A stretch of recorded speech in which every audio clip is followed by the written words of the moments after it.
পর্দায় আপনারা যে দৃশ্যটি দেখছেন, এখানে প্রায় 25 বিঘা জমিতে সিমের আবাদ করা হয়েছে।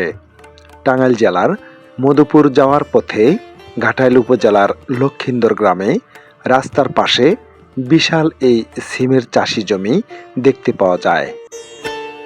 এত সুন্দর এই সিমের গাছ ও ফল চোখে পড়তেই হঠাৎই মোটরসাইকেল ব্রেক করে ছবি তুললাম। খুবই সুন্দর। টাঙ্গাইলের ঘাটাইল উপজেলার শোভাবর্ধিত লক্ষিন্দর গ্রাম থেকে বিদায় নিচ্ছি আমি মাসুদ রানা। দেখা হবে নতুন ভিডিওতে। সে পর্যন্ত সবাই ভালো থাকুন, সুস্থ থাকুন। আল্লাহ হাফেজ।